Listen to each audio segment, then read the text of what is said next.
We have a team of reporters working all the angles that are important to you. Eyewitness News reporters Steph Machado and Perry Russum are standing by with more on the victims and where things go from here. But our in-depth coverage begins live in Smithfield with Eyewitness News reporter Susan Campbell.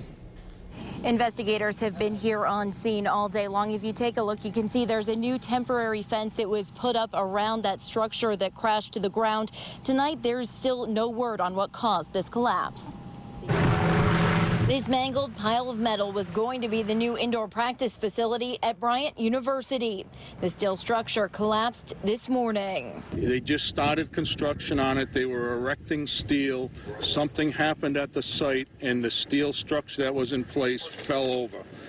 We're not sure why that happened. It's under investigation at this time. 6 construction workers were hurt in the collapse, but Smithfield's EMS coordinator tells us the workers were alert and conscious when ambulances arrived here on scene. They fell about 30 feet if they're up top. There were a couple of them that reported that they were on the top. Now OSHA is investigating. A spokesperson for the agency tells us 2 investigators from the Providence office were dispatched to the scene to determine if there were any workplace safety violations. The area is safe. The area is secure. We'll be conducting an investigation in cooperation with OSHA, Bryant University, the police, and the fire department. AZ Corporation is managing the construction project and throughout the day has repeatedly refused to comment on the collapse. There are a couple cameras pointed right at the structure that collapsed, but a spokesperson for the university tells us it's unclear if those cameras captured any video of exactly what happened here. Also important to note, students will be back in class next week, and that spokesperson tells us this incident will not affect the beginning of the school year. Live in Smithfield with the mobile newsroom, Susan Campbell, Eyewitness News. We begin with the latest developments in the construction collapse at Bryant University. 6 workers were injured after the steel beams from an indoor athletic practice facility fell this morning. Fortunately, none of them suffered serious injuries. But it could have been much worse. We have in-depth coverage tonight. New at 6, Target 12 investigator Walt Buteau uncovered another serious incident in the subcontractor's safety record. Eyewitness News reporter Steph Machado talked to some of the student athletes who were supposed to be able to use the new building. But first, let's go to Susan Campbell live on the scene. Late this afternoon, crews put up a temporary fence around the collapse site. You can see none of the steel beams have been moved, and there's still heavy construction equipment under all of it.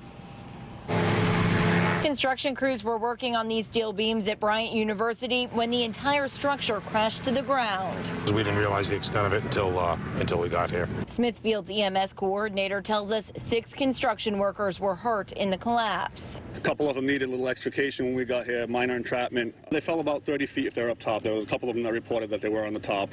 When you look at this, what goes through your mind? Some very lucky people took the ride down. Yeah. I couldn't speak to what went wrong, but they're very lucky to be alive, I'm sure. 4 workers have already been released from Rhode Island Hospital. 2 others are in good condition in the emergency department. AZ Corporation is managing the construction project and throughout the day has repeatedly refused to comment on the collapse. OSHA is investigating. A spokesperson for the university tells us this incident will not affect the beginning of the school year. Shannon and Mike. Susan, you know, today we saw you tweet a photo of 2 cameras that are right near that accident site. Did those capture video of the collapse?